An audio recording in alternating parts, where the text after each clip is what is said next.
All right, everyone, welcome back to another Blue Chip Scouting YouTube video. Today we are reviewing the draft classes for the NFC East.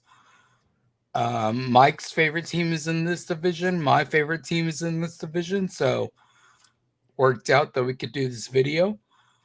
And first on our list is Mike's favorite team. So, Mike, I'll let you read off the picks here. Yeah, so getting Jordan Davis at pick 13, obviously trading up from 15 to 13, not having to give a whole lot up in the process. Jordan Davis on the surface made a few people kind of question it because obviously there's Hargrove and there's Fletcher Cox, ahead of him on the depth chart right away. But both of those guys are on one-year contracts. It looks like Fletcher Cox maybe nearing the end, maybe getting close to retirement. So the idea is take, Jordan Davis, whatever absurd analogy you want to use to him. I believe I comped him to a moving Costco at one point because he's just so large. But if you get him in a proper NFL environment where he's able to work on his conditioning, able to go from being 360 to being 340 and hone his skills in terms of developing as a pass rusher, you basically turn him loose in 2023, and you might have yourself a unicorn. We've never seen anything like this. We thought Dontari Poe was a unicorn at 350 running a 4.98 back in 2012. Well, Jordan Davis is 20 pounds heavier and runs two-tenths of a second faster. You shouldn't be able to do that. Cam Jurgens, who got the approval of Jason Kelce within the building because Kelce's been scouting interior linemen for the team for a couple of years now. It was Kelce's favorite center in the draft. Kelce's only on a one-year deal, almost retired this year. This is basically him being responsible for developing his own heir apparent. He's not going the Ryan Tannehill route of saying that Cam Jurgens is going to have to learn on his own.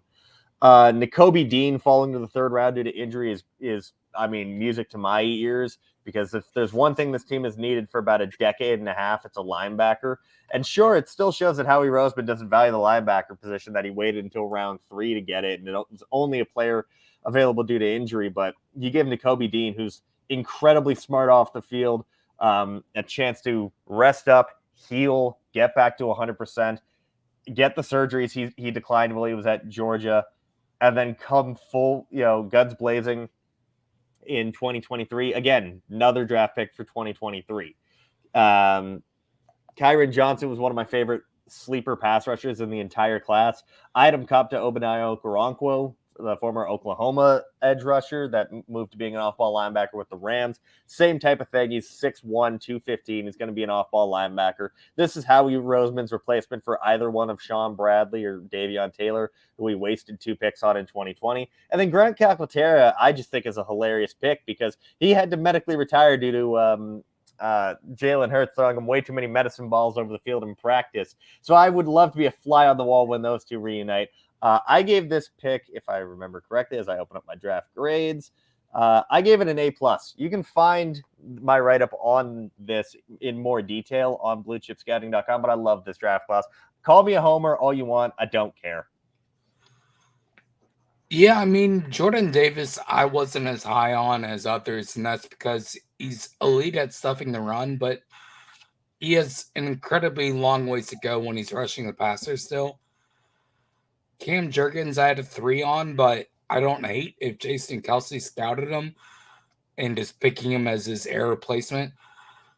Nakobe Dean in the third is phenomenal value at a first round grade on him, I believe. Let me check. He was my first second round grade, so I was very high on him as a player.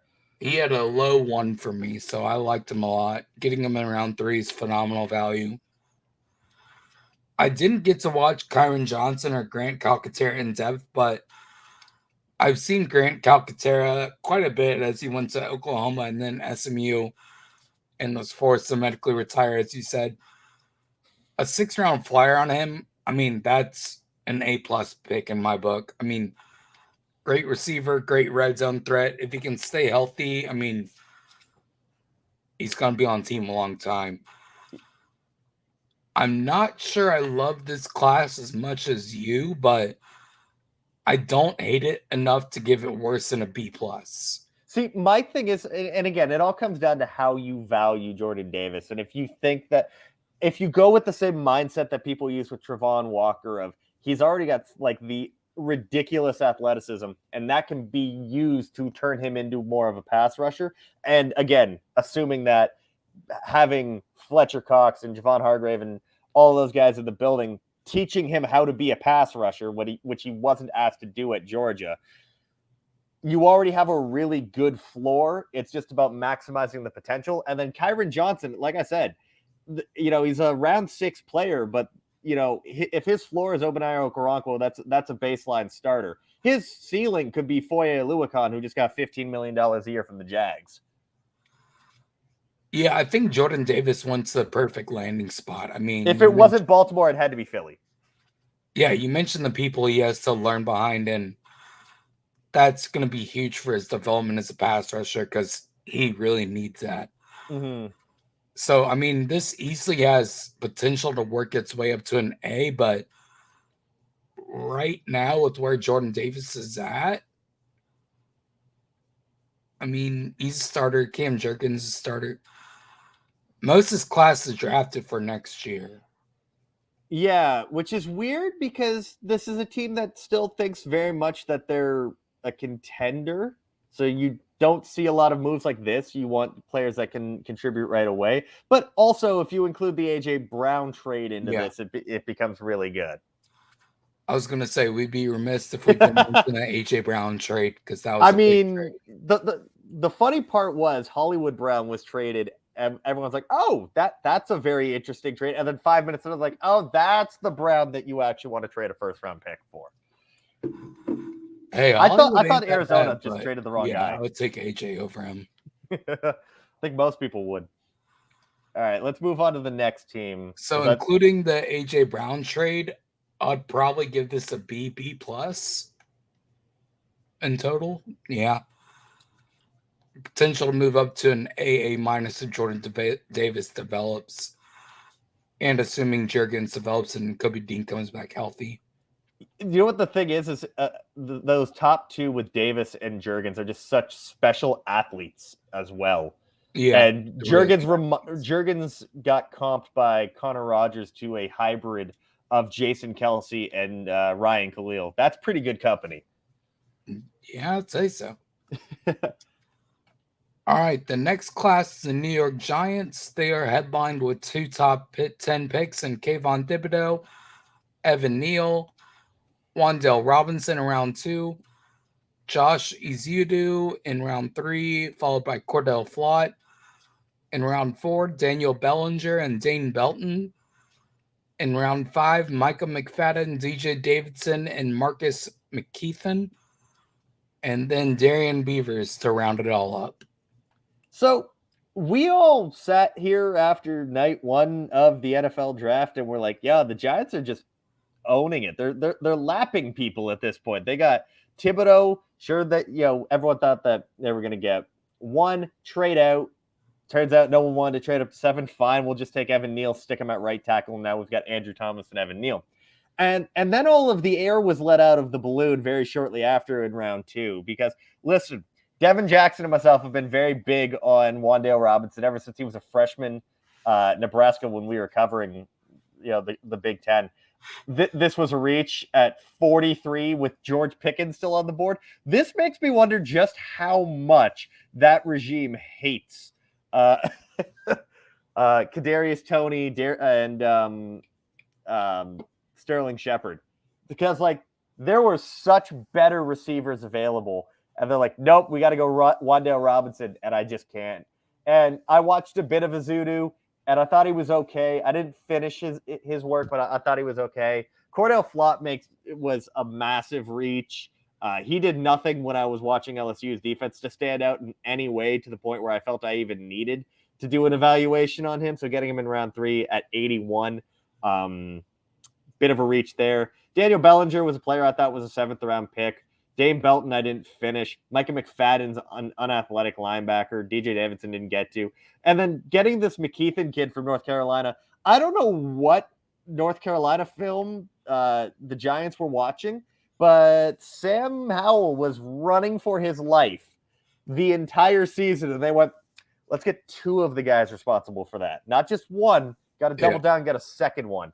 And then Darren Beavers is actually a pretty solid pick. I ended up giving this draft class a B. I like the first two picks. I like Darren Beavers, and the rest I either can't comment on or I don't like. Yeah, Daniel Bellinger is a stupid athlete. I think he got like a perfect 10 RAS at the combine. Dane Belton was someone I was hoping to get to, but didn't get to. Same. But he's known as somewhat of a ball hawking safety, so I like the pick there. Darren Beavers in round 6 is great value. Let's see where I had him. I had him in like the mid 4th, I think. Yeah, I had him in the 4th as well. I think that's great value. Mm-hmm. Josh Izudu, I had in the 4th, I believe. Let me double check that. Yeah, I had a 4th on him, so a little bit of a reach, but not too bad. Didn't get to Cordell Flott. As you said, he was unnoticeable at LSU. I don't mean to be mean, but I'm just being factual. Like, if you don't stand out on LSU's defense whatsoever, I'm probably not going to bother. Yeah. I didn't watch Wan'Dale Robinson either. I didn't think he was going to get picked that highly. I thought he was going to be a round 3, round 4 guy. I had him in the 3rd. I had him in the 3rd. I figured he was going in the 4th. Yeah, that was a big reach. But, I mean, Kayvon Thibodeau and Evan Neal, 2 home run picks. If they don't get those, I hate this draft a lot. But they got players 2 and 4 on my board. Let's see where they were for me. 2 and 4. Yeah, same here. Yeah, like, it's stupid value. I'm just pulling it up now. At 5 and 7, those are great picks. Yeah, you missed on those two. This was 2 and 3. D minus. It was 2 and 3 because I had Neal at 2 and Thibodeau at 3. Gotcha. Yeah. If you don't have those 2 picks, this class is like a D minus at best. This would be on the verge of being the worst draft class if they didn't get those 2. You take those 2 out, this is a terrible draft class. Yeah, and I think for that, I'm somewhere in between a C plus and a B minus. I'm a very relaxed grader compared to you, it seems. It must be because I'm Canadian and I'm friendly. That could be it. But Wan'Dale Robinson's a big reach in round 2. Cordell Flott, round 3, yikes. Bellinger and Belton are okay in the 4th. And Beavers get in the 6th. These 3 guys in round 5s are meh. Just guys, really, in my opinion. My big thing is just the North Carolina offensive lineman. Why did you draft 2 from one of the worst units in the Power 5? Yeah, I'm not sure what they saw in the film there. Josh Izudu was a Cowboys 30 visit, and he would have gone in round 4 to them if he was on the field, yeah. But 3, I guess they got their guy. You guys had to look up who McKeithen was on stream, so. Do what? You guys had to look up who McKeithen was on stream, so. Yeah, I don't know. Still don't. He could be a made-up name for all I know. No. That was in the NFC West. Okay. Oh, yeah. I'm going to give this a B minus, C plus. We'll go on to my team, the Cowboys. I'm going to be nicer to this draft than you are. So do you want me to start or do you want to start? I'll read off the names. In round 1, they took Tyler Smith, Sam Williams in round 2, Jalen Tolbert in round 3, Jake Ferguson in round 4, Matt Walletsko in round 5, Deron Bland in round 5, Damone Clark in round 5, and John Ridgeway in round 5. Got a lot of fifths. Devin Harper in round 6. Okay, so I know you don't like the Tyler Smith trade. I know you don't. I liked Tyler Smith. I knew he was going to go in round 1. I knew that. Mike likes bad players. Huh? Mike likes bad players.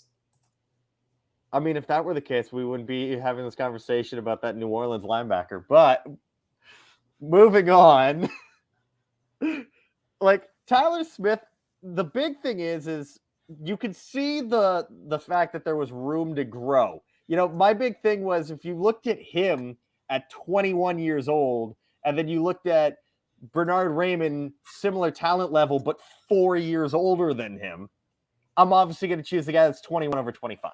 And I can see a situation with Tyler Smith where he could be a guard right away, develop eventually into being a right tackle. If that reminds anyone of Lyle Collins, it's because it's the exact same plan. Now, yes, they just booted Lyle Collins out the door. But again, similar progression.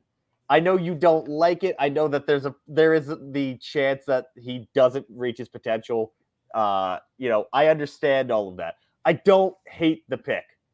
I don't like the Sam Williams pick. I think his off-field's really bad. But if there's ever a team that's willing to take a guy that a reach before he should be taken, especially when he has off-field, it's the Cowboys, and you know that as a Cowboys fan. Looking at you, Josh Ball, from last year. Jalen Tolbert can't catch at all. He couldn't catch a cold against Tennessee. Dude had 4 drops in that game. I think he had 11 drops in 2021, so that says about all it should.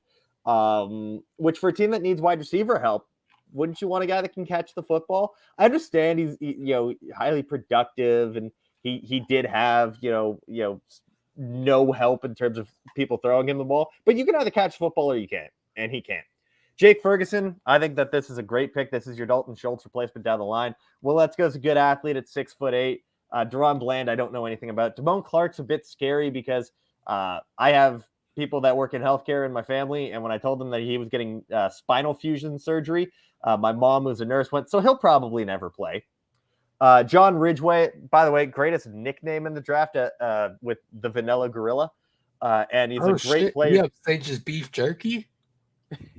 Wait, what? Cam Jurgens, beef jerky. The Vanilla Gorilla. I'm saying he upstages beef jerky. Yeah, he does. Plus, perfect fit for what they need. They need someone that can stop the run on that defense. And then Devin Harper. I mean, I've studied the Big 12 all year, and I couldn't tell you anything about Devin Harper. He was just that memorable. I think he's also like 24 or 25. Yeah, so the highest ranked player they took for me was in round 2. He had a 3rd round grade, so not starting off too hot. Andy presents off-field concerns, the Cowboys special. I mean, sorry, I forgot to give my grade. I gave this a C+. Tyler Smith, I can't really give it his pick alone better than a C. He was a 3rd rounder for me, developmental guy. The Cowboys need someone who can play and start right away at a high level.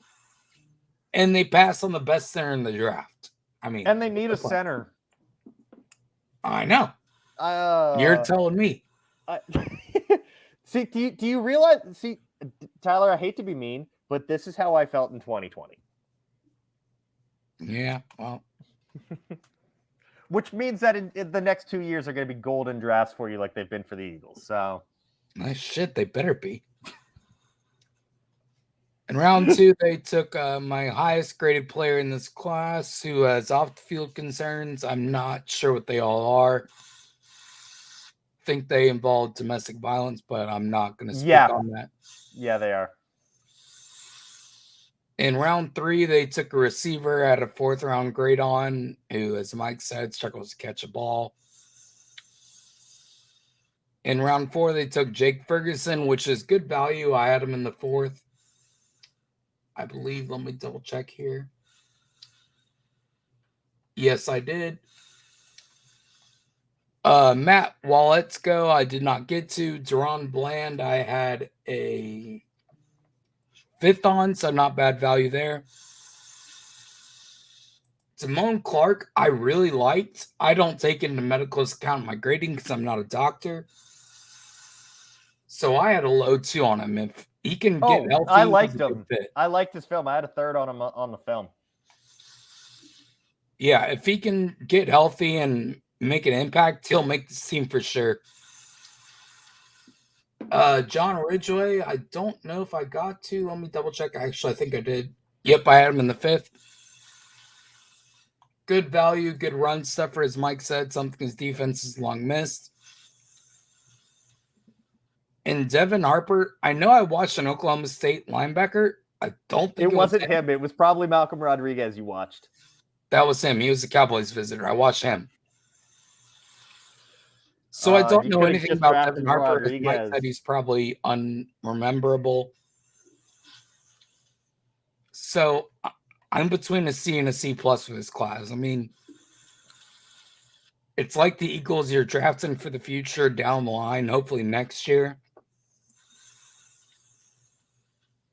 The only really players I see having an impact year one are Sam Williams, Jake Ferguson if he gets snaps, and maybe John Ridgeway.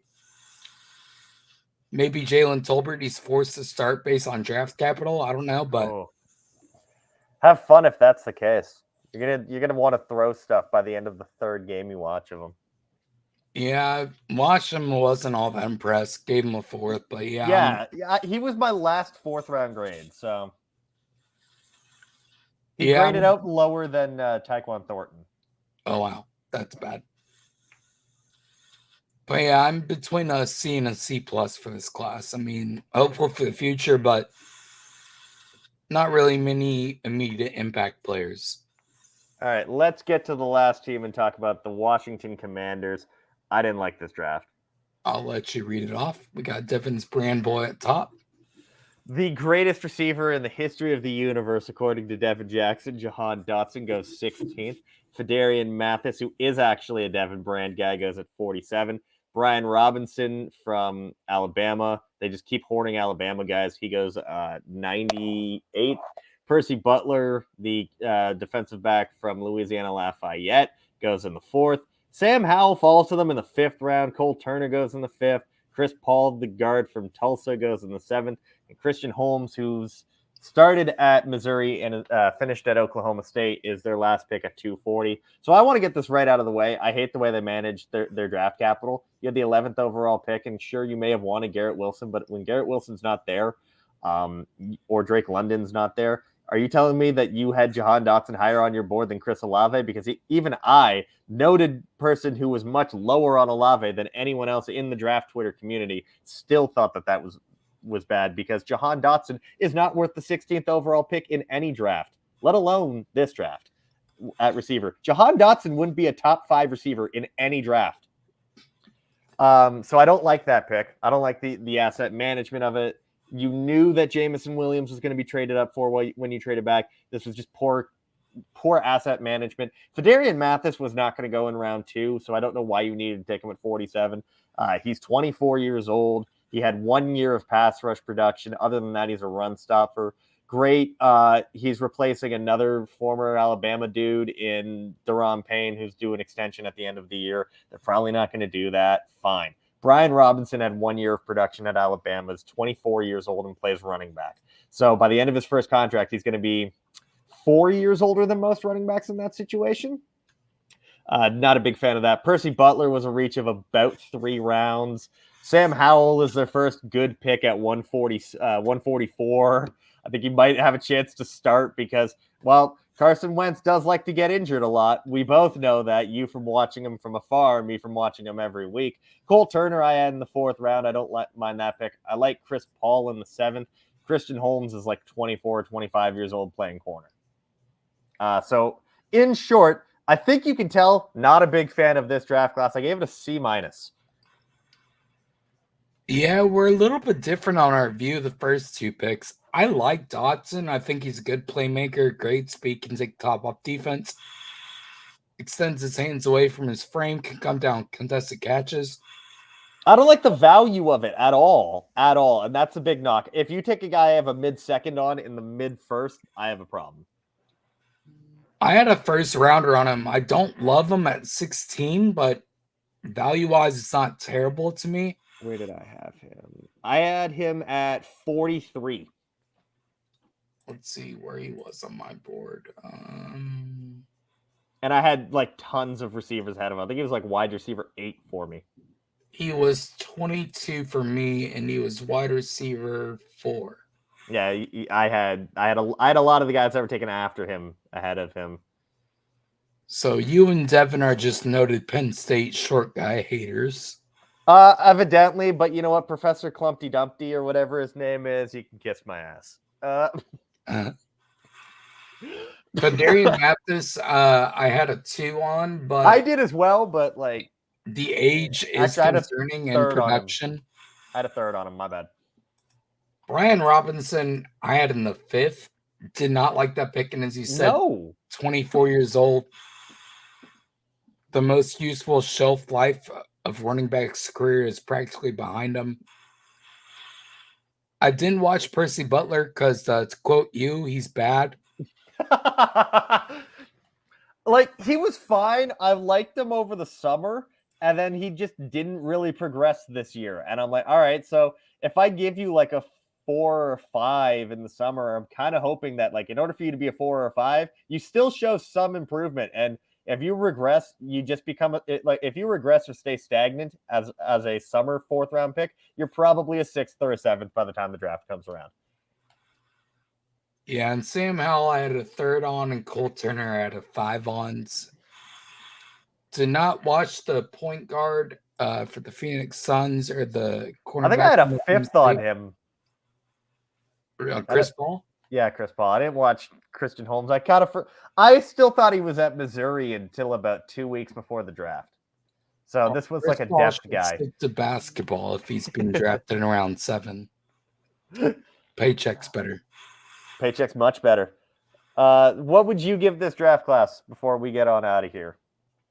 Dotson to me is a good pick. Mathis is an okay pick. Robinson's bad. Butler's bad. Hal is good value, but long shot. Cole Turner's good value. Don't know much about round 7s. I think I'm in agreement with this grade and flat out C. Maybe a C-, but not a great draft. Not a great draft. My big thing is just the value, and also how they handled the trade when Chris Olave is right there, and they choose to trade back, let 2 receivers get taken, and then draft a significantly worse player than both. I wouldn't be surprised. I mean, this might be hot takey. I think Dotson might have a higher ceiling than Olave. Yeah, but he's also got a lower floor. That's true. He does. But, I mean, what are you going to do? At least they didn't draft 3 Alabama offensive players. That is true. All right. Or defensive best. They love them. Should we get out of here? Yeah, that's going to wrap it up for us on the Blue Chip YouTube channel. Be sure to like, subscribe. Tell Mike how much you hate him. Tell me how much you hate me. Hope y'all have a great rest of your day, and I'll talk to you guys later.